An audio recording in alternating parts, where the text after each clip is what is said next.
You're listening to Rstories, a storytelling podcast that elevates the lived experiences of Chicago's migrant and refugee communities. I'm Shue, and along with my co-host Ali Tarokh, we'll share candid conversations with the inspiring individuals and advocates at the forefront of key issues affecting these communities, and we'll have plenty of fun along the way. Let's get started. Hello everyone, welcome to Rstories, powered by Trellus, episode 1, with my co-host Shue and our first ever guest, Dr. Moshood Olanrewaju. I think before we jump in, Dr. Moshood, you should be flattered. Ali decided to match your hairstyle for this episode. That's good. Ali, you want to tell us a little bit about your new hairdo? Yeah, so thank you for asking. A couple of days ago, I shaved my head to support my nephew. And he's a 6-year-old boy, and unfortunately he got blood cancer, leukemia, and he has been under heavy chemotherapy, and he lost his hair. And from far, the only things I can do for him to support him is to shave my head. That's beautiful. And one of the things I should probably, you feel it more is when you are immigrated or you are refugees, and you don't have a chance to stay in a very particular moment with your family. Okay, it's very, very difficult. And many times happened to me. I couldn't be in our family's friend's wedding or their hard time. So this is the only thing when you are far from home, from family, to somehow show your support and remind them we are far from each other, but we are still with each other in our hearts. Yeah, that's great. Yeah. And what was the response when you showed your nephew your new hair? Yeah, I was not expecting to hear anything from, because he's at the hospital all the time, and my sister and my brother-in-law do not have really time to even answer their phones. But I heard he told his mom that, so cool, my uncle is cool. So you're cool. Yeah. That's great. Yeah. That's awesome. So thanks for sharing. Yeah, thank you for asking. For sharing. That's important. It's always good to know, regardless of where we are, we're still able to carry the love that we share with the community back home, right? Right. It's always important. So that's good. Yeah. So you're our first guest ever. So that one is your mic, and please feel free to use it. Okay, use your freedom of speech, and share a little bit about your background and tell us why you are here and to support the refugee and immigrant population. There are counter stories to a lot of what led me here, and when we say here, me sitting here actually. But me, the place that I exist in the world of immigration, there's a lot of background story. One lays on top of the other one. But by way of introduction, my name is, as Ali is even did try. Many people have actually butchered the name. So my name is Dr. Moshood Olanrewaju. My student, I'm a professor at Adler University, right? So my student sort of came up with a very catchphrase name, and I embrace it because it makes me feel like a superstar.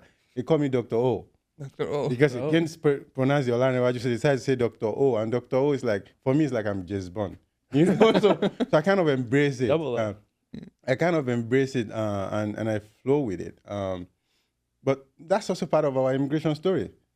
I will come here and master people's name, like at the back of my, but people still do that, and this is not blaming people. But it's a matter of, I find a way to still master people's name. On the other side, people still do what they do with my name. But that's another story for another day. So I'm a doctor by my degree of community psychology. I got that from National Louis University in downtown Chicago here. But the story that led to me getting a doctorate in community psychology goes back to my first attempt to come to the United States, right? I ended up in Dakar, Senegal, in a detention center because I was trying to, come here, like everybody, once the environment is not conducive for you. It's like, what can I do?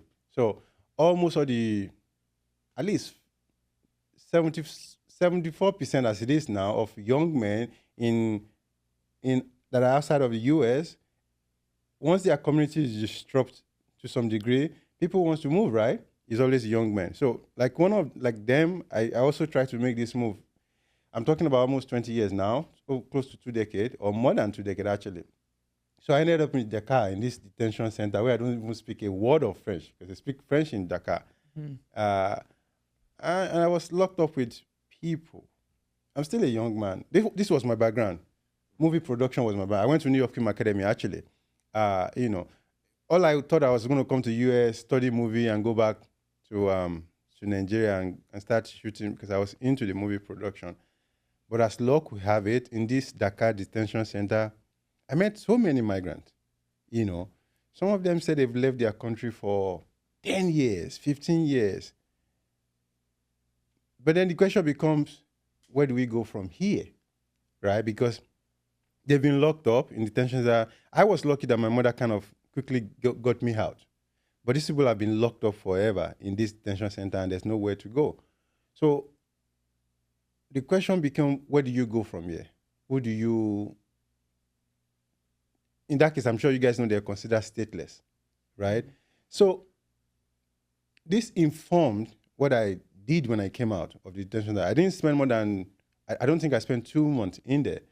But I met with people that have spent 20 years, 15 years. So I got different experiences, of their lived experience. So when I finally resettled in the US, it became the work of my life. Like, if there are people locked up in that kind of place over there that are still there, and I imagine across the world, there are people locked up in different centers across the world. So it became a passion. Like I want to study more about immigration, And that's how I learned that, I think my first my first volunteer was with something they call New York Care. That's their name, And then when I came back to Chicago, about 16 years then, from now, I started volunteering for American Red Cross, which I still do today. In fact, I just got nominated for a Heroes Award for American Red Cross, but I didn't win it. Which, of course, if you see the list of people that they nominated, it's very competitive. So I'm even glad that I actually got nominated. So from then, I've been in different communities in Chicago. What I was doing back then and what I'm still doing now is I do what you call breaking bread with refugees. This is a general sort of my way of giving back. So I was living in Wheeling. I'll travel from Wheeling. When I say travel, I'll drive myself from Wheeling and set an appointment with refugee or any migrant that just come into the system. And I sit with them just like we're doing right now, buy coffee and we exchange. We'll talk for hours. So you see, even before I became an academic, I have a non-academic experience with migrants. So I understand the depth of the experience, both from what I see coming here and then having to study it in an academic space and then actually still sitting with people, breaking bread. We're not under any kind of, we're not any other bureaucratic system. I'm just talking to them, they're talking to me.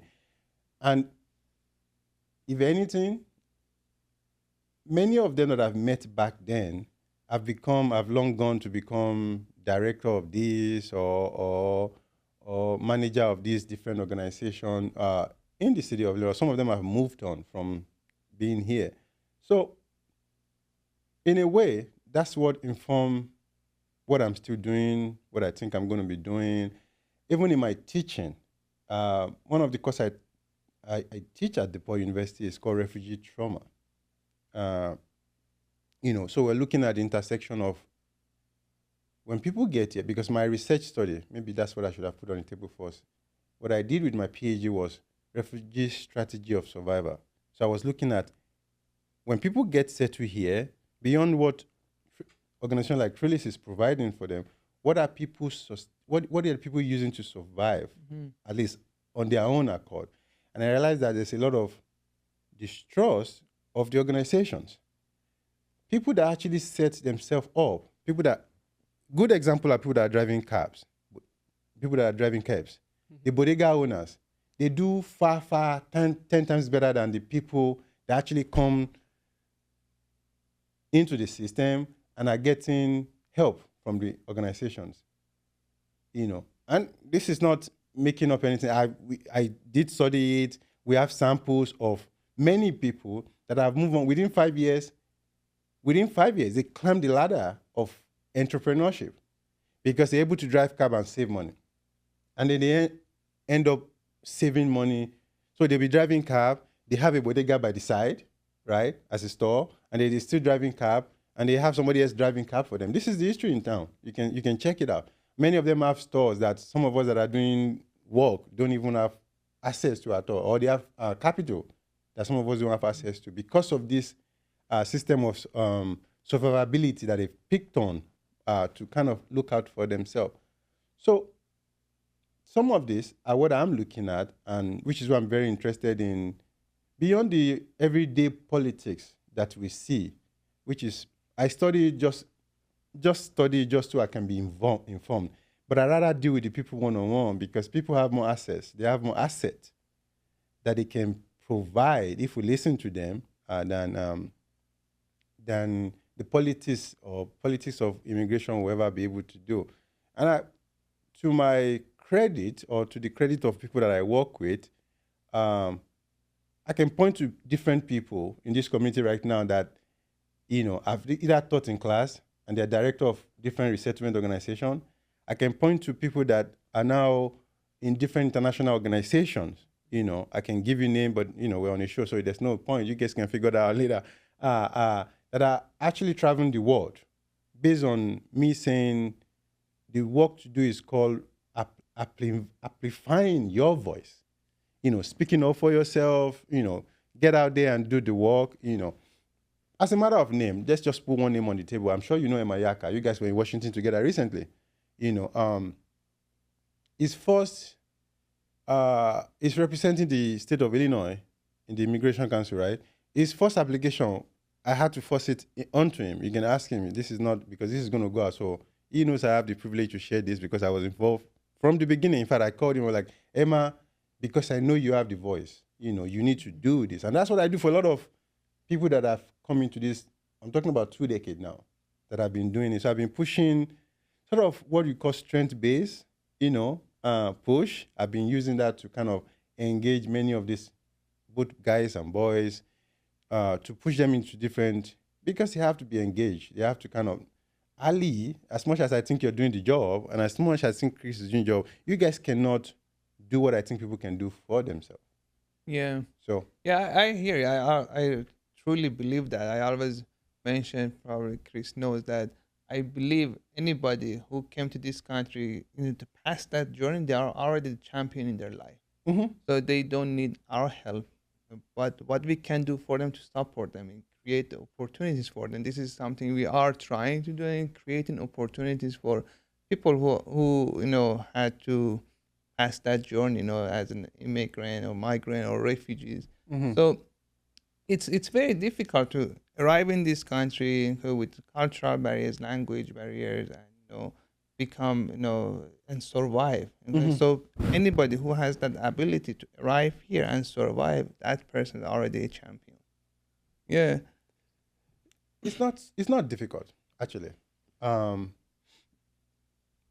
We have the politics of the land, right? We have the law that guide this place. I think without me drowning in all of that, what I'm saying is, if we center people, which thank God you guys are doing, if we really, really center people come with different agencies. Since this is a good show to talk about story, when I was doing my research, I met a woman. She's in upstate Chicago. She's in what is it called? Something Island, Blue Island. She's in Blue Island. When I was interviewing her, this woman was drinking ridiculous amount of alcohol, right? The reason she became an alcoholic addict was because this woman moved through almost 7 different refugee camps with 6 children. They survived, right? She's from Sudan. So she's gone to Libya. All of those countries that are Neighboring, close to the neighboring countries. She's gone to them all the way to, she made it to the US. And she guided these children, 6 of them. But as soon as she settled here, a year later, they took all her children from her. They didn't make it easy for her because they resettled some of the children in different homes in the neighborhood where she lives. Mm-hmm. So she's seen them, but they cannot be, she's no longer their guardian. So the least she can do is to submerge herself in, alcoholic beverages. I was talking to her, we were interviewing her, I have the record of it.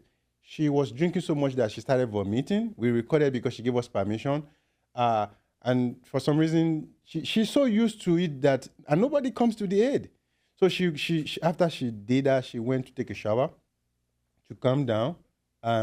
Before I left there, this is a 3-hour interview. Before I left there, she went back to drinking again.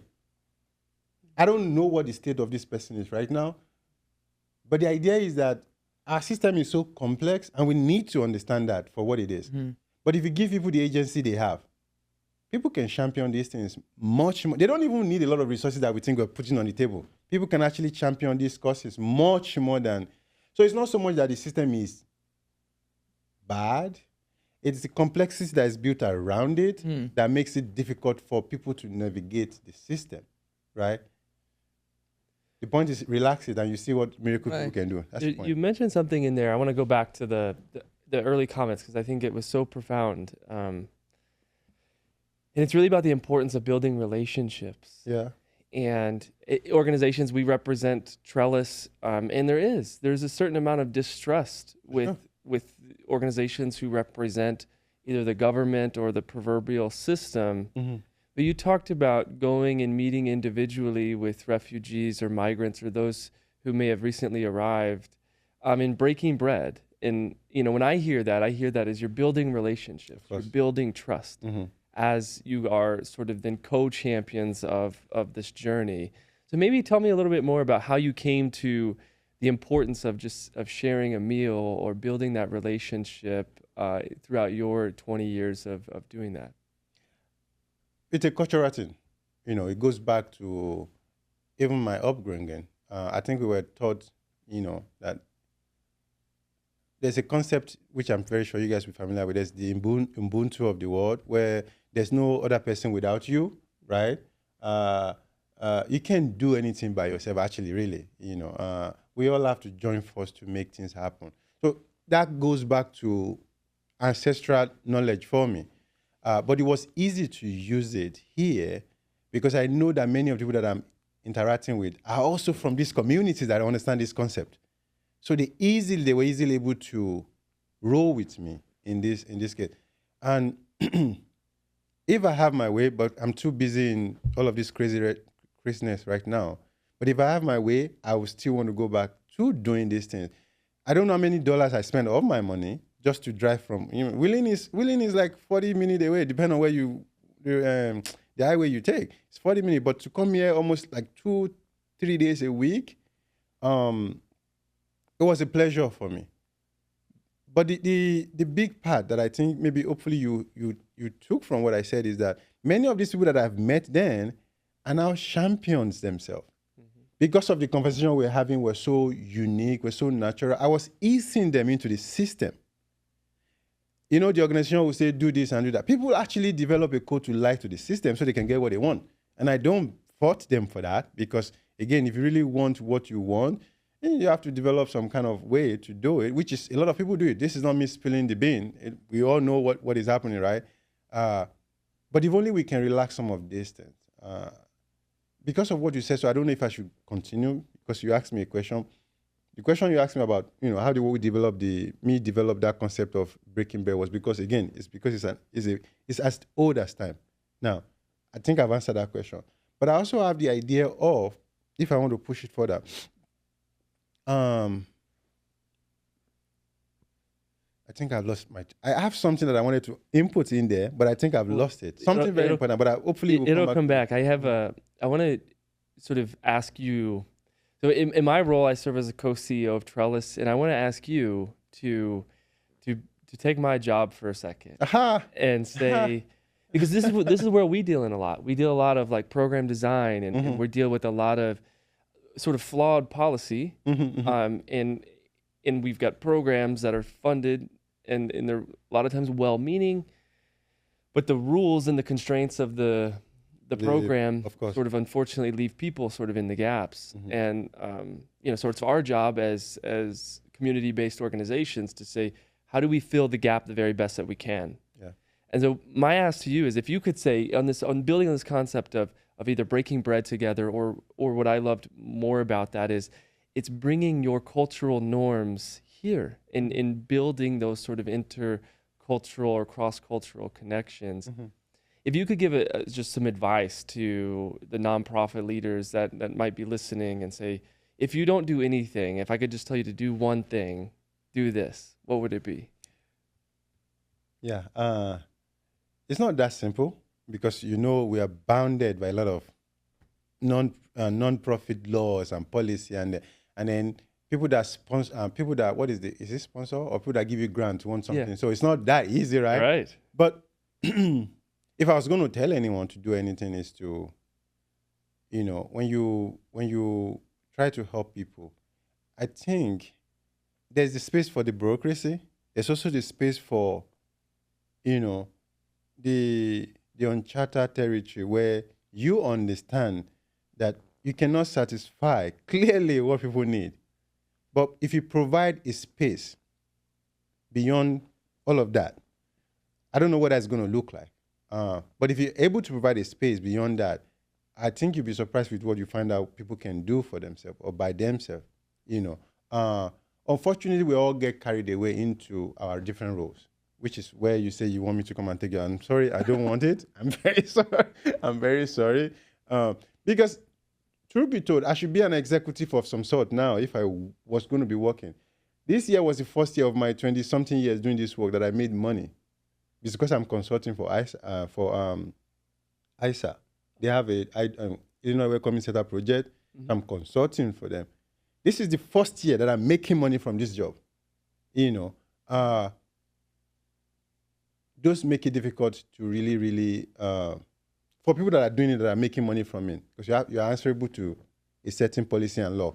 But again, you can, after you do your work, you can also bring the humanity part into it, which is where each of us come into the picture of, beyond what I've done in my work, what else can I do outside of my work? So there's no direct answer for this non-profit leader, because it's a thing that should come from the heart. Beyond just the idea of you do. Of course, you have to still kind of answer to your different philanthropy organization, but throw that away, you can still create a space. So, good example. Recently in my school, we created what is called Adler Immigrant Justice Association. So I'm the faculty advisor for students. This was a discussion that came out of one of my classroom. It's called social determinant of one of my course. Social determinant of mental health. And so I asked them to invent something. So one of what they invent was this, what we call Adler Migrant Justice. And in the first week of it, we put, outside of my office, we put a box. Give whatever you can give. It was the winter period when the bus migrants were coming, right? Yeah. In 3 days, the box was filled with different scarves, edges and gloves and all of this. Think of that as one of the innovative that you're asking, like, I don't know if the word is think outside the box, because I think we've overused the word think outside of the box, but there's such a space where we can do all these things without even thinking about it twice, and it's going to happen. Because when I told the students, let's do it this way, I didn't imagine that such place as my school will not be a depot for us to collect stuff. That was not my intention. It was just for us to have something in the school. But now we have a depot of, if you're familiar with downtown, you see many of the bus migrants.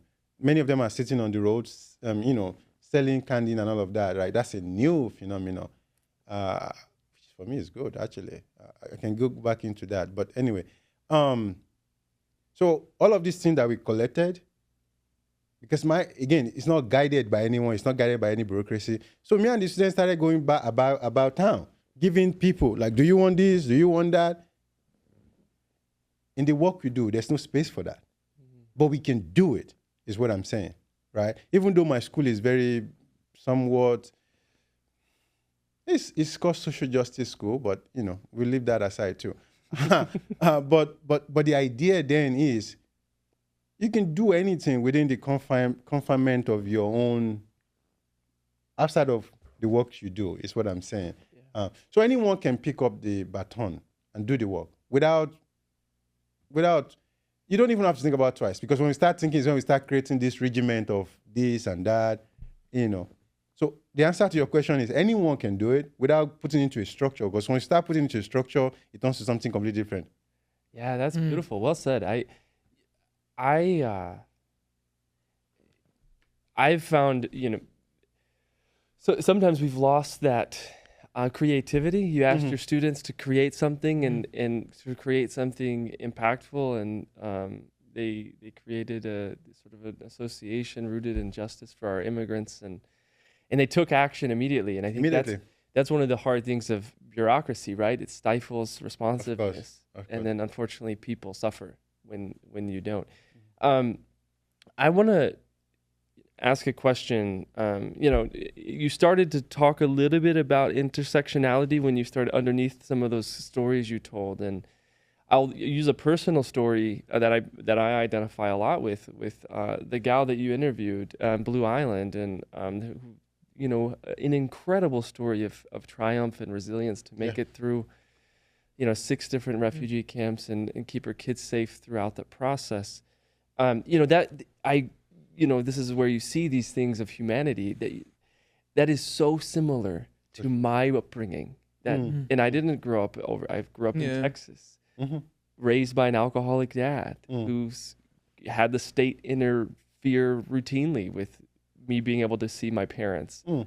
And it's this thing that unless we sit down and we can have open conversations and we can realize that we're so much more alike than we are different. And there's so much more that exists that doesn't meet the eye or doesn't fall within our biases that we have implicitly.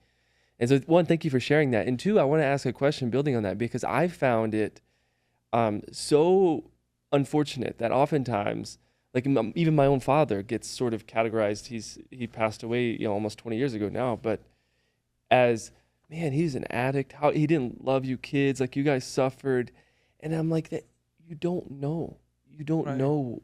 You don't know all of the victory that is in his story as well. All you see is the alcoholic. For sure. Kids suffered. So help me, in your experiences, because I've seen that in my own work with these sort of labels that get put on either, whether it's right now you're seeing it on our communities, that you put all these unfortunate labels on people, and it's so frustrating. It just makes you mad. For sure. Because they're really powerful stories of triumph. And if I'll land the question here, you talked about creating space, and you'd be amazed at what people can accomplish just by creating the space for their giftedness and talents to be brought forward. So I could say this: if you could say, dispel the labels that are put on, on people, especially our recent arrivals, and you say, if you could give them a word, what's the word you would give? Community building, people, Right. just people. Right. Yeah, People, just people. Yeah. Because at the end of it, you cut me open and you cut any other migrant open, they bleed same red blood, right? So let's just call people. I mean, as a matter of fact, call them their name if you know their name. If you don't, in fact, the beauty of it is call them their name. Actually, be curious, what's the meaning of their name? Names carry label, carries meanings, carries. You'll be surprised. So ask them their name. I mean, my name has a lot of. If you start talking about my name by itself right now, we will not end this show, because my name has a lot of migrational history to it. First of all, I'm considered a very traditional Nigerian man, right? But my name is a Muslim name, an Islamic name, right? my name is birthed from the forced migration from the corridor of North Africa into West Africa. When the Arabs, even before Europe came, when Arab came and messed up my land, they gave my people this name, and I inherited, right? Right. And I decided to call him Moshood. Think about that as me. I'm very, very, very traditional when it comes to the philosophy of my people. Like, that's a show that we should actually create a day for, right? But then my first thing is Moshood. The reason why I'm explaining that deeper is that it's been an advantage in a lot of places because of Moshood. It's also been a disadvantage in a lot of places, right?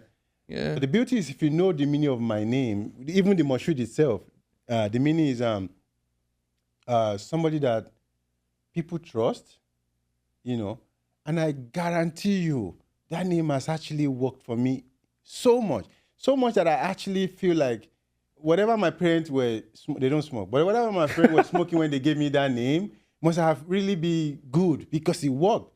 Because trust me, if I've been doing this for 20 years and I've sat with people and I call them and they come talk to me, they explain things that they will never be able to explain to you, whether it's because I don't work within the system or whatever, but it gives them comfort. So the name has actually really, really been my accompanier in this work that I do. Right. So it's interesting you mentioned name. Fortunately or unfortunately, our name, the foreign names, are labels as well. So recently, it's not only a name. Recently, I read 2 academic articles. I really got depressed. I told my wife, these 2 articles, unlock many things in my head because I face so many challenges. I'm losing opportunities. Okay, but these 2 articles, it was just a fact to me. So one article, it was about names. Okay, so based on that academic article, so many names because Ali, Moshood, Muhammad, or something, we have less opportunities in job market. Okay, if I submit my application, for example, with David or John, okay, there is more chance to get the call, from the employer. Okay, and the second article really made me sad that our accent, English. So any phone call, okay, even if they accept your application, okay, the first phone call, okay, when they realize, okay, you speak English with an accent, okay, you have much less chance to get that job, okay, and we are competing, okay, with anybody who is not Moshood, Ali, Muhammad, and also speaks English without accent, or they have American accent. So actually, let me ask you about. I'm very interested, in your educational background and how you apply it in your activism. Because so first, okay, you are the Refugee Action Network board president. Okay, you have a PhD in community psychology, okay, which is very, very important. Okay, I love your major. I wish I had that capacity to study your major. And tell me how build that bridge, okay, between your academic background and you as an activist, okay, in your everyday life to the community. There's a good intersection in what you just said about, both accent and the name stuff. World Refugee Day is an event that we celebrate here. It's an initiation of United Nations. So we've been doing it here since 2002, right? And I've been part of it from maybe 2004. So basically 2 years after I started, right? And I'm going to go to your question, but I want to build it up, right? The idea is that I was on the committee of the World Refugee Day from all those years, and people, when I speak, when I say anything, people will be like, I don't understand what you're saying. I can't hear you. Accent, But I'm coming from, I have the street education before any academic education. So I'm coming from a place where I've been built. I've been very well tutored. I'm from Lagos. And if you know anything about Lagos, Nigeria, we make the best of the best people in the world. Yeah, So we have our PhD before from street so first. I've had the PhD of the street before I come, before I got it. So I was supposed to be deterred. Every time people, it has a psychological sort of depression to it. When people constantly keep saying, oh, I can't hear you. Can you repeat yourself? Same experience. It distorts your flow, right? So, but because of my street education, I wasn't deterred. I kept at the World Refugee Day, right? And I'm talking about 20-something years. I mean, close to 20-something years that I've been there. I'm actually the longest serving member of this World Refugee Day in Chicago right now. And I'm very proud of it. I see that everywhere, right? I share that to give you the background of the only thing that I did different out of this psychological depression was I made it into maybe I need more education, right? It worked for me, but it doesn't work for some people because I know people that went back to school and it still didn't work for them. So the intersection of my street education and actually going back to school worked for me, but it didn't work for some other people. It worked for me because I went back and what can I do? Since I already have master.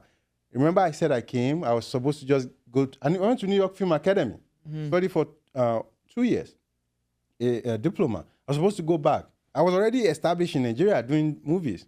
By the way, I'm an economic migrant. I'm not a refugee, I came here because my mother filed for me, right? So I have it sort of easy actually compared to other people because some people don't come here with documents, right? But it was easy for me regardless. Everyone that knows me from a long time knows I don't want to be here. America just suddenly seems like, because of all of the story, all of that, so I've always fought against, I don't want to come, but here we are. Anyway, because of that challenges of what I experienced at the World Refugee Day, and among other organizations that I've kind of being part of, so I went back to school. I was going to go do clinical psychologist because I thought I could provide mental, depression, PTSD help for many, because I've spoken to people. Coming from the breaking the bread, I have the experience of what people are dealing with. I'm like, maybe when I go to do clinical, I was going to be able to be helpful, but no. When I was doing the different research for what I was to do, I ran into community psychology and I thought, man, this is it. Because community psychology is talking about, we can prevent stuff before they happen. That's prevention. We can do intervention for people, which is why my student was able to come up with stuff in my social determinant class. We can do intervention, prevention. We can do consultation, evaluation of programs. I'm like, this is it. I can teach people this. I can help, not teach people, I don't like that word. I can help people flow into this, So it became even before I actually officially went for the PhD in community psychology, I feel like I'm already a community psychologist. Because if you read the definition of community psychology, which is the science of doing action research or whatever you want to call it in the community, it's a way of life for many of us. It's an academic discipline in the West, but it's a way of life for us from where we're coming from. So it marries very well with, if you were to read whatever community psychology is, you think you're talking about your life. We're talking about social development, we're talking about political capital, we're talking about all of this in community psychology for us as people that are coming from this traditional, very, very traditional institution where things have been for centuries has been established. So it was so easy to see that, wow, this is what they taught me when I was like 10 years old, and I'm now studying it at a very high academic, space. Some of the theories that were taught in even community psychology, I'm like, these people just like to spin stuff in a very different way. Because, for instance, think about, we have what we call empowerment theory. Empowerment theory is where we teach people we call it individual empowerment. We have the community empowerment. We have society empowerment. And I'm thinking to myself, I'm like, this is what we've been doing for the longest time. But somebody coined it and gave it a name, which is we always do. With many of the theories, we always do like, oh, I discover it. It's a way of life for us. So it was easy for me to marry with, if you look at my LinkedIn, I call myself a social scholar activist. All right. You know, because many people that know me in town know that I'm always here and there trying to make sure people get equity, right? And one of the things that you said that I was jumping for joy for, you said you read 2 articles, right? And this guy, whatever guy or woman that wrote it was doing whatever they were doing with the names. You know what I do with those kind of people? I write them and take my time to lecture them about this article is contributing BS to what we're talking about. Because some people will not consume this and make it into some policy. That's BS for people like me. And I have the credential as a community psychology professor Right. to show it within my corner of being described as an immigrant. You know, so certainly that discipline has created many opportunities for me to speak. Beyond the RAN. Mm-hmm. As a matter of fact, I interviewed many of the people in RAN before I actually interviewed them when I was doing my PhD. You know, that this system is not working, it's not working. I've never been a one to sit with the organization. I don't know how RAN got me to come and be what I am. I guess RAN has a lot of what I was thinking hopefully will potentially be useful. That's why I kind of sat on the board. But I've never been the one to really say. I think the policies, the bureaucracy, the foundations of immigration stories in this country is not doing justice to what should really happen. It's very shallow. Yeah, I hear you. Quickly before I go, recently, and I won't give name, I was invited by one of the biggest, one of the most known organizations to come and talk to the frontline workers. When I say frontline workers, so the case managers, the social workers, I spoke to about 20 of them. They met with me. Some of them I already know. So my advocacy right now is about equity for the frontline worker, because many of them are already themselves refugees, right? They are migrants. They come into this system, right? Because they could speak 1 language or 2 languages, we quickly enroll them into work. Right. Not giving them access to what we know is wrong with them in terms of trauma. They come with baggage of trauma. I'm talking about people that have traveled different refugee camps. But once they come here because they can speak Farsi or whatever language they can speak, we ask them to work. And when we ask them to work, we don't check with them because the assumption is that we've given them work. And many of them are burned out. Many of them are dealing with trauma that we, as a professor in psychology, we don't even have a name for these traumas yet. Right. It's bad. No, interesting you mentioned that, because I was a case manager and I arrived here as a refugee, and next month I will be in a webinar to talk about workers with lived experience in resettlement agency. That's good. So as you kind of mentioned that most of these people, they are hired just because of they speak different languages, different, not because of their background or skills. Okay, so it was very interesting that you face and you mentioned, and also your lived experience led you to go back to school, because it's the same as mine. This is, we are same, as you mentioned, Chris. It's very interesting. One thing that I wanted to mention about the language and our accent. For years, Chris, you cannot believe it. I could talk, but I felt really, insecure and very, very difficult to just ask for, can I have a glass of water? Okay, because of I didn't want people to ask me what. Yeah. Okay, what? That's good. That what really drove me crazy. Later, I tried to gain more confidence. I started saying, I'm sorry for my accent. Okay, I'm sorry for my accent. Then later, after a while, I realized, no. Okay, there's no need to be. No, why? Okay, I'm living in this country. There is no official language. Okay, the Constitution doesn't mention any official language. And honestly, in reality, this is our favor to people who do not speak our language. Okay, anytime when I speak English, okay, within people, okay, who cannot understand my language, okay, my language is Farsi, Persian. This is my favor to that people. Okay, I stopped feeling sorry. I said, okay, no, I'm not sorry. But I learned if you cannot understand my accent, ask me, I can repeat it again. Okay, until you understand. Yeah. That's important. Very, very important. Again, this is where you're going to make me go into some kind of existential definition of some stuff, because you're opening up a lot of, deep question. If only we know that this is a favor to America, and I go back to what can we tell the non-profit professionals or leaders? Do you know right now, both in grade school, elementary school, the amount of influx of these different languages is a blessing, should be a blessing to the United States, if only we understand. Now we're forced to teach the children of these migrants. We're forced to look for people to teach these languages, right? In a way, native children are also consuming it. You open up the diversity of the world for them. They can travel to anywhere in the world and be part of those communities, right? Right. In elementary schools now, I don't know how many languages that are being offered compared to when it was just Spanish and English, and French.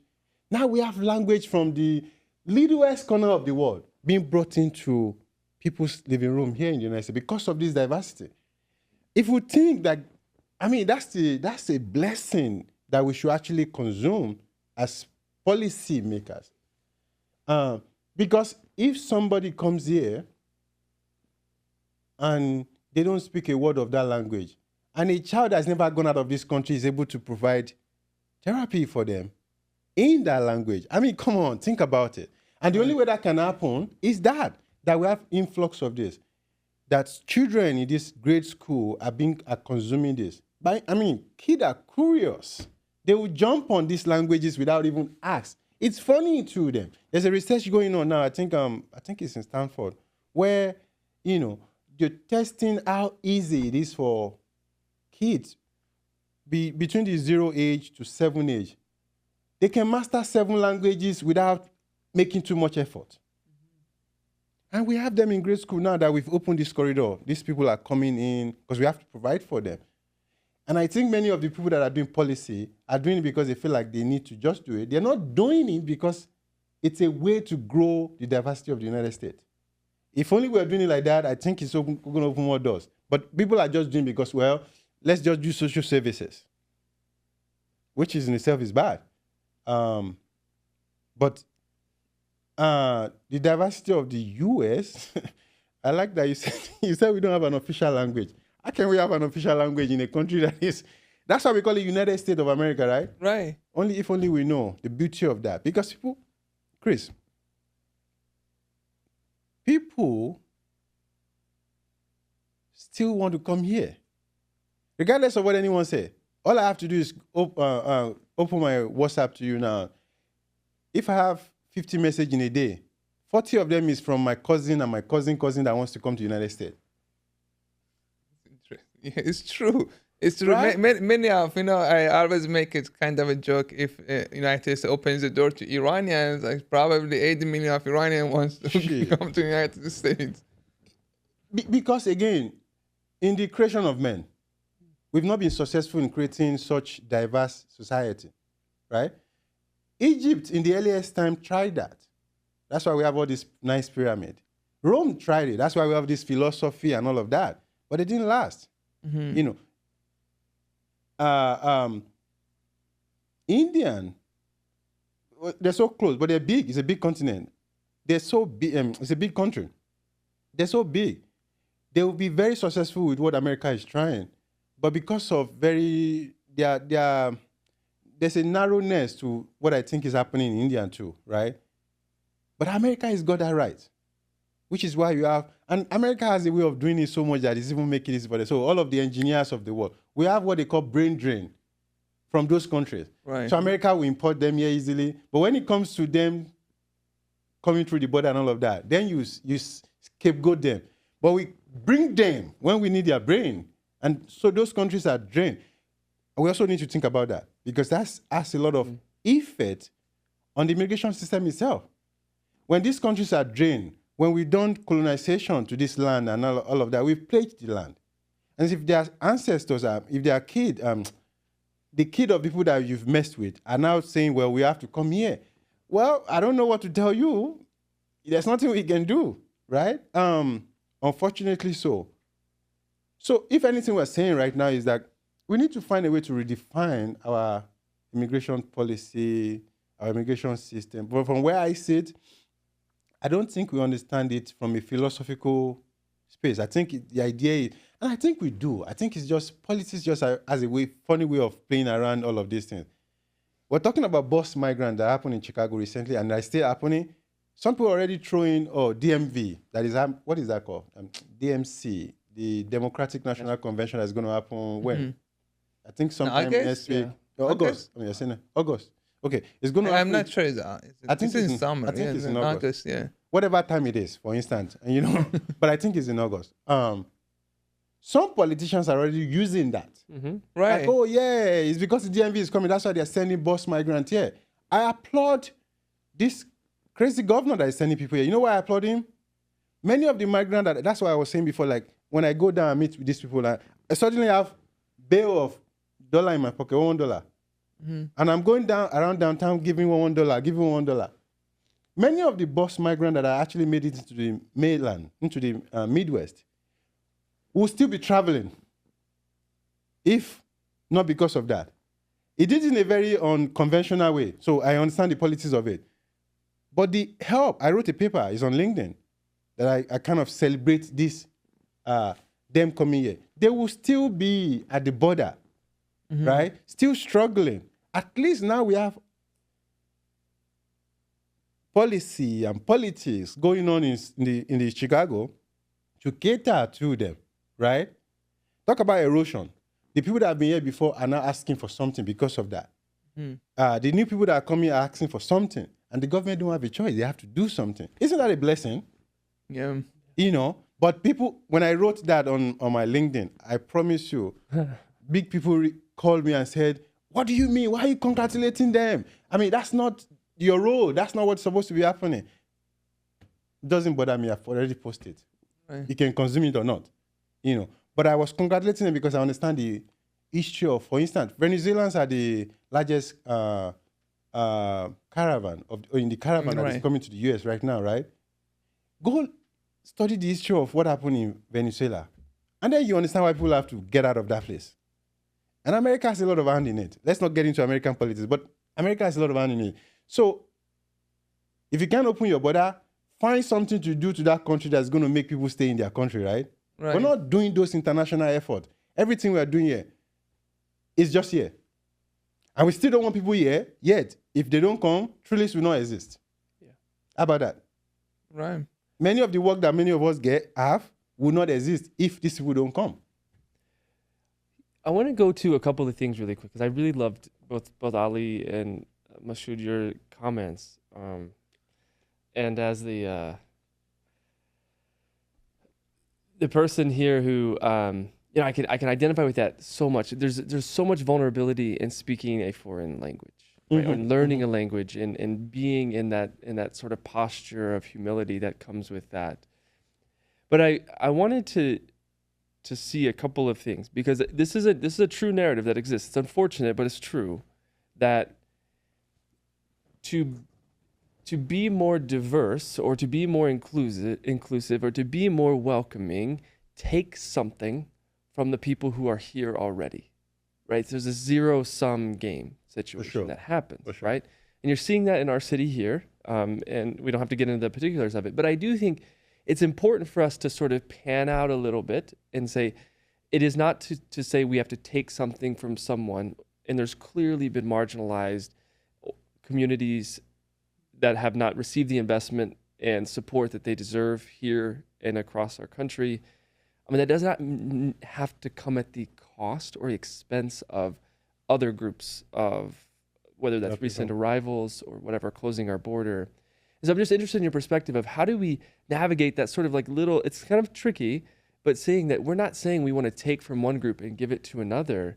It is something that through effective policy making and just raising the social conscience of people, mm-hmm. that a true rising tide can lift all boats. And just speak to that a little bit, how we could, I understand in this context we're talking about our immigrant and refugee communities, but I think here we see a lot of pull between the South and West side and how that might be received as coming at their own expense.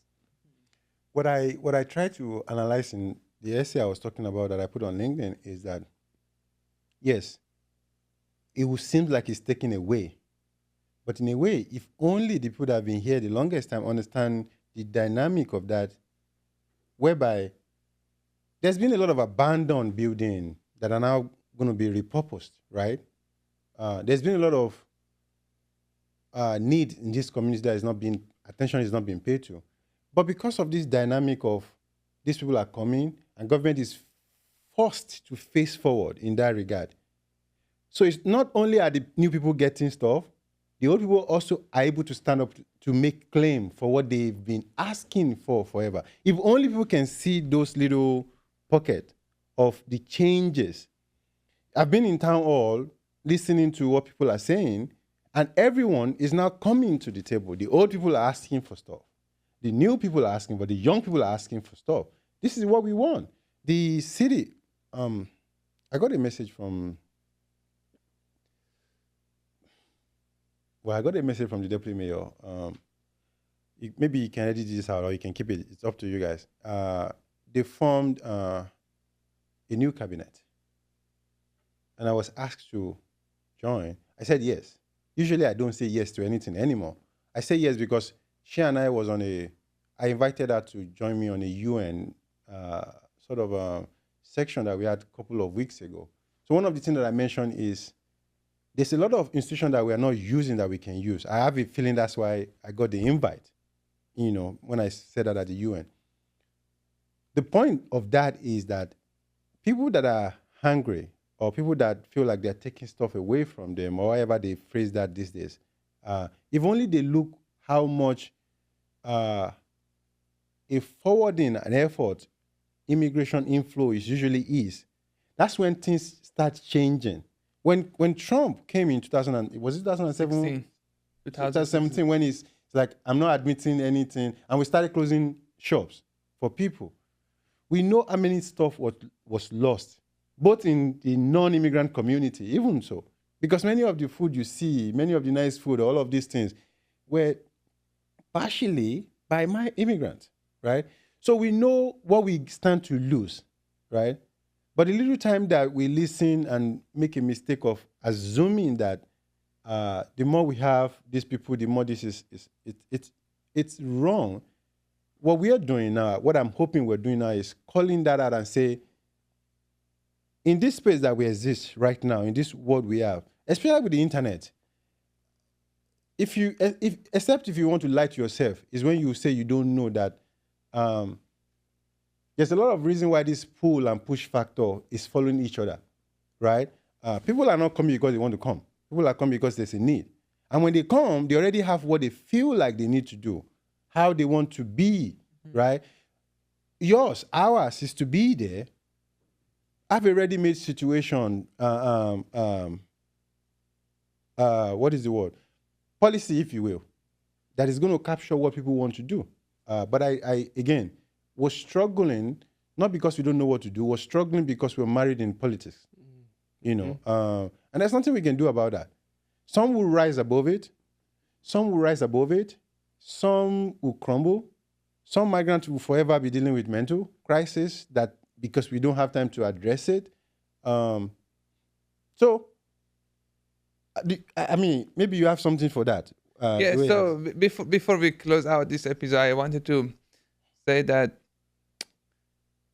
anytime when I hear that a migrant or refugee are taking resources away from the underserved communities, okay, I always ask them, okay, if we didn't have that crisis, if we didn't have refugee and immigrant population, okay, would you allocate enough resources to underserved communities? We are calling them underserved communities.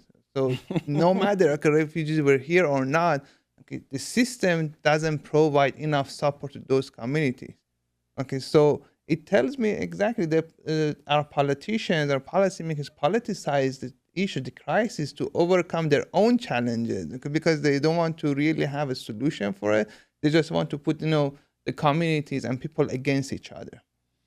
So just again, imagine, If we didn't have the migrant crisis or refugees population here, where was that resources for underserved communities? So why are we calling them underserved community? While there is resources, okay, we see, okay, in some crises, some resources are available to overcome some challenges. However, okay, there is a systemic barriers, systemic issues that politicians or our policymakers don't want to admit it or at least modify it. So, yeah, Politics has always been the word that we usually use is dirty game, but for me, I wouldn't use it dirty. Politics has always been a game of chance. So it doesn't matter if there's something we call necropolitics, right? This is the situation whereby, we're systemically killing people. If you go to the desert now, we know people are dying in the desert. This is when vulture and the land itself become a killing machine because people have to travel those routes. And it's not like our politicians don't know. The problem is people want to win an election. right. So again, I'm very into all of it. I'm not blaming people anymore, right? If that's what you need to do, what you need to do it. But you also ought to understand that fundamentally, this is going to come back to bite. Wherever it's going to bite, it might not bite you directly, but it's going to bite some people, bite your future generation. Whatever you want it or not, whatever both transatlantic slavery, whatever the wars that's happened in Europe has done, effect of it is what we're seeing in the US now, in terms of influx of people traveling back and forth. The US border right now, I know we are pressed for time, the US border right now has more black bodies, black migrants. And I'm not just talking about 80. People that have traveled from Cameroon, from Sudan, from Ethiopia, how did they get there? Think of the mileage that they have to travel to get there because they're looking for a place where they can sustain themselves. Funny enough, now we have it worse because we now have the climate crisis, where before they were just running from war, from this, but now they have to deal with climate crisis too. They can't grow crops on their land anymore. And guess what? Because of systemic way that we've dealt with people, both the enslavement and every other one that we've done. So I don't think all of this is easy fix. I don't think it's going anywhere. Thank God for people like all of you that are forward thinking. I think we're going to do stuff. In the place where I exist, I have too much title that I don't even know where to begin. I'm on the task force with the governor, Governor Priska. I'm the American Psychological Association representative at the United Nations. You said RAN, I'm board RAN. I'm sharing all of this to say, as much as I enjoy being in this place and trying to think with people, I also think some of them are just waste of time. Mm-hmm. I want to, if we can, I made a promise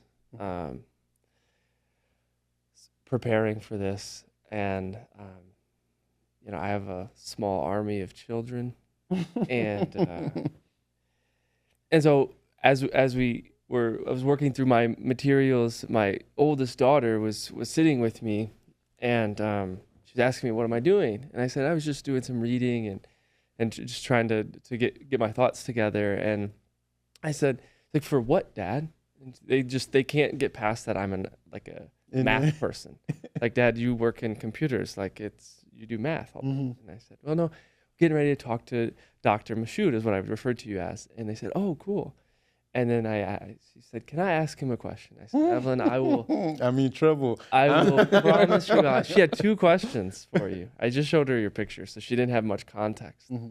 Her first question is one she asks everybody. She said, "Does he like Taylor Swift?" And then I was really like, I wanted to hug her after her second question. She's learning about some things in school, and we've tried to introduce an age-appropriate concept of equity. And she just asked, "Have you ever been treated unfairly?" Yeah. And so could you, as simply or as sophisticated as you want to answer those 2 questions, do you mind? I'll put sophistication to tell a straight one. because I dare not come here and say I don't like Taylor Swift. Because I know the army. And there's a name they call Swifties. They will come after me in a minute. So I dare not say that. But if only we understand the the danger of what some of the music are also doing to our people too. From where I sit, we have many young people that have the dream of coming here and doing this, but they have to kind of surrender all of this dream when they get here. And the pain, the shame is there. So, and then some of what we hear in some of this music too, I'm not saying Taylor is doing it, but I think Taylor is respected. She's all over the world. She's doing what she needs to do. Someone like her, and so this is a message for daughter to take back to Taylor. With the power Taylor has, she also needs to kind of speak holistically and directly to immigration, because she has so much pull in the world. So that's a message for your daughter to take back to Taylor. Yeah, you are the one asking for sophistication. So that's the message back. She should go tell Taylor. She should write. I'm sure she's a fan. Write Taylor that somebody said she needs to purposefully pay attention to immigration because she has such a pull in the world. That's that for that. Have I ever been? What was the other one? Treated unfairly.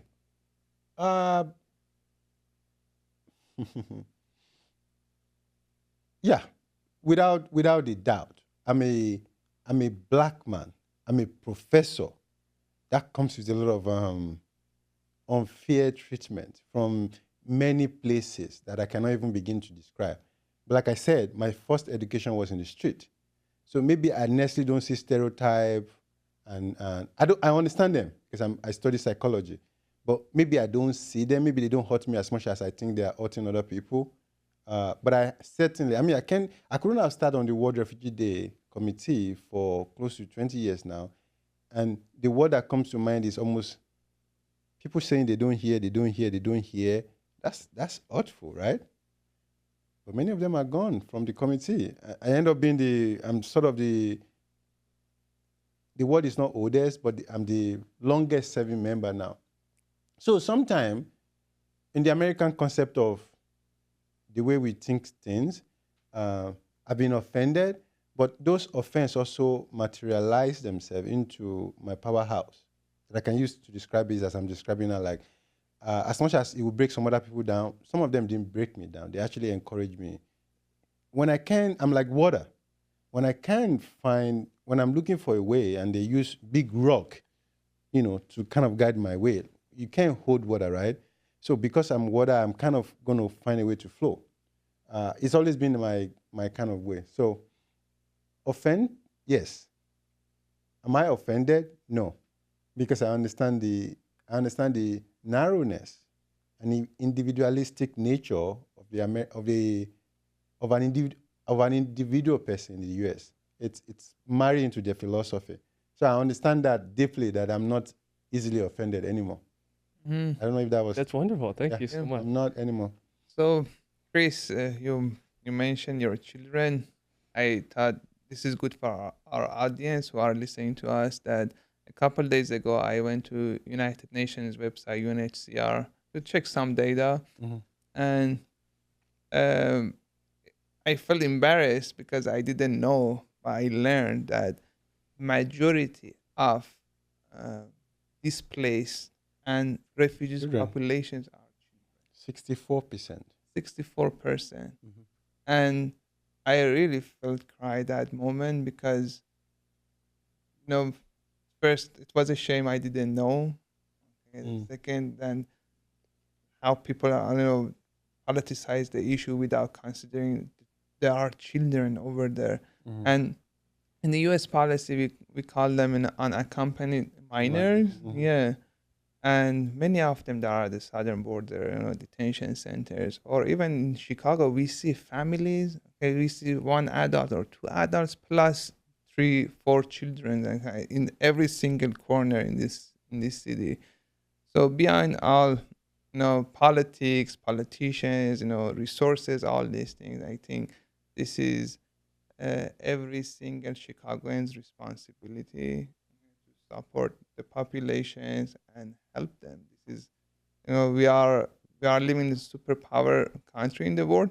Okay, we are the most richest country in human history, and we are promoting, democratic values and human rights. We need to practice it. We need to show them, yes, it's true. Well said. Yeah. And before we close out, Dr. Moshood, we give you the last word. Anything you want to leave us with? I'm going to piggyback on your analysis with the children. I don't feel, you said you feel bad. I feel sad and bad, but again, like I said, I make these things fuel me. They become fuel for my sort of what I'm doing. Yeah. Instead of they enrage me enough to do the work that I do, right? Like I said, usually I don't carry, in America, nobody carries cash. But suddenly I'm going to the bank to change $20, $50 weekly, just because it's fun now for me to go down when I'm in school, when I'm on break, just go down. You'll be surprised if you walk downtown, you see me sitting on Dearborn Avenue, sitting with a migrant person and a child, because the kind they're selling, everything is not up to $20. So I'm happy to sit down with them and just engage them in conversation. If you see me there, don't think I'm a crazy person. It's just for me, this is where the beauty of what I'm saying comes out, right? Actually, I don't want you to see me, because if you see me, you might turn it to something else. But for me, it's a passion. This is where I learn. The children, which is where I said I don't feel sad. The children are actually the future of this country, if only we know. These children sit. Some of them are so curious that when I'm speaking to them, even though they are limited on their English, you'd be surprised what they're saying already. Right. I'm going to be president. It's not like I want to be. I'm going to be president. I want to help my mother. I'm talking about 7-year-old boy, 6-year-old kid. They've witnessed too much.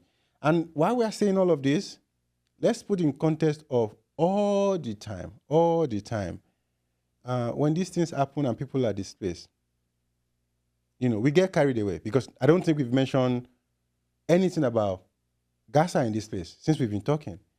But think of what is going to happen to the people of Gaza right now. Whether we give them access directly to the US or not, but think of the children, because I don't care about the politics, but think about the children of Gaza. If anything I'm ending this with is, I don't know what's going to happen, but I know we hold a debt to the children of Gaza, as the children of the Middle East, as children of Africa. Because this morning, in New Papua Guinea, flood happened, landslide happened, and about 200 people is gone with the flood. They said majority of them are children because it cut them off, right? They were not aware of that was going to happen. It's always mind-boggling that when these things happen, they are the most vulnerable. Mm-hmm. They're the one that get caught up the most in it. So, if anything, whatever we do, however we do the work, we should have a space for this generation. Because without them, I don't think any of this that we're doing is meaningful or will be meaningful. So, if I'm closing out, if you give me the privilege, which is what I've said, like, we need to pay more attention to the children. I don't think we have enough policy or politics supporting children equity, children's rights. Certainly, we need to do better work around that, if anything. So, thank you. Thank you. Yeah, thank you so much. Yeah, we've enjoyed this. I'm going to speak. I put it on my LinkedIn. I'm going to speak at the APA in August. This is a new thing, but I don't know if it's not happening to children directly, but it's happening to majority young men. So when they leave their country, we call it what they use for cash, what they use for transaction is their organs. So young migrant men, so I'm putting that in the context of children to young men, I'm talking about as early as 15, are actually now selling their organ as transaction to move from one place to another. Because when they run out of money, the next thing they have is to sell. And how much are they selling these things? I don't even care. Well, they're selling it for less than $2,000 in a lot of places. So it's just to move to the next thing. And if they sell one thing, you can do diligence and check how much each of these organs of the body are. You'll be surprised how much people are paying for it. So that's happening now. So I'm going to be speaking at the APA in August about the danger of this thing, how many of our young men out of Africa has gone, and I think Latin America too have gone through this process. it's not so much the money, it's so much that even when they resettle here, do we have any policy or politics to take care of that? I don't even think we're thinking about that at all yet. Dr. Moshood, earlier you mentioned about your background in film and your sort of creative expression there. And now being an educator, I want to ask a question about the sort of future of education. With the advancements that we've seen in tech and the sort of introduction of more entertainment in the sort of educational delivery and the utilization of technology in sort of our classrooms and the like, I'm just wondering if you could give us some perspective of what you see as the future of education as we look forward. Yeah, I think philosophically, I think when people are struggling, they are in pain and they're trying to get things done, and they're limited. There's limitation to their access to it. It makes people diverse different way of doing it. So I'm happy for Africa in that regard, or many of the places migrants are coming from, because people are forcing the development in those areas, in those places. You'll be surprised what people are developing. So I'm super sort of happy around the future intersection of both education and technology, and then in this case, music. The influx of those. From my home country now, I can proudly say, as a Nigerian, from my home country, if you listen to the top of the chart now, many of the music you hear are these street boys, and it become global phenomenon. Just what are they doing? They don't have access to this gadget. It's just few instruments that they put together, and they call their friends and all of that, and they're able to develop this phenomenal music that's traveled the world. That now we have, if you put on Google, you search certain phrase they say, it's become a label that we're actually using across the world. So in a way, there's going to come in. I actually think this is a miracle. This will be a miracle for immigration itself, because at that time, all of these border crises that we have might actually get blown open because of those influxes. Because the intersection where these guys are coming to sing music here, and people here are consuming it, and people are going back there to consume these things. The creativity here and there, the marriage of it would take the policy of immigration from the hand of the policy makers when the right time comes. The idea that these people are doing much, these boys are so technology savvy that the access they have, the money they came up with Bitcoins in a minute, right? And if you see the market where the influx, where they're using the Bitcoin right now, more, is actually Africa. So you'd be surprised, like, how did they get it? I thought we'd say Africa is third world or this and that. And you'd be surprised, like, the rate at which they're using it, the innovation that they're spinning. We can catch, even the Western world here will be left behind, which is when I think the influx or the marriage of them coming over and back and forth will kind of find a way to break down that gate of immigration as we have it now, because people want to move. That movement will create some kind of discomfort to the system we have right now. I mean, we know we don't even have a system, if I can say right. The system is just kind of lumped together. But I promise you, I know that if we keep going about the rate at which African children or children from Asia are using technology, you'll be surprised. And I should be slapped by my ancestor if I don't say that. Actually, this is not strange. All of this what we call new technology is not strange. We've married so many of our cosmology the way it's been. I mean, we have the kinetic numbers in Egypt. And how did they develop that? You have the pyramid. They use some kind of technology, and we've always been good at that. It's just colonization kind of messed with the flow, right? So if people are kind of reconnecting with that nature right now, you can be rest assured that the gate of the world will be blown open. Whether we have some kind of immigration law or whatever we call it, it will be blown open because there's going to be need for commands. And these commands will demand that we move back and forth, easy. And so all of these gate that we have is going to be blown open. That I'm very sure. That I'm positive. Give it another 50 years.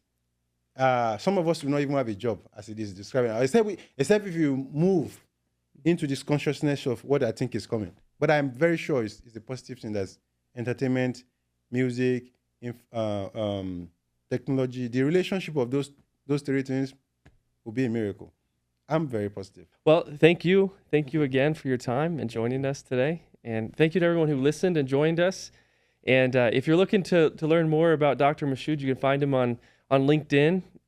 Your probably best bet is to find him on Dearborn, sitting outside of on the street. And take his advice to learn someone's name and to treat people with dignity. And thank you again, and we are privileged to have you join us. Thanks for tuning in to Our Stories and joining the conversation. To learn more about the podcast or get in touch, you can visit us at ourstoriespodcast.com or find us on social media. Our Stories is recorded in Chicago and co-produced by Trellus and Flex Tech AI. We'll see you next time.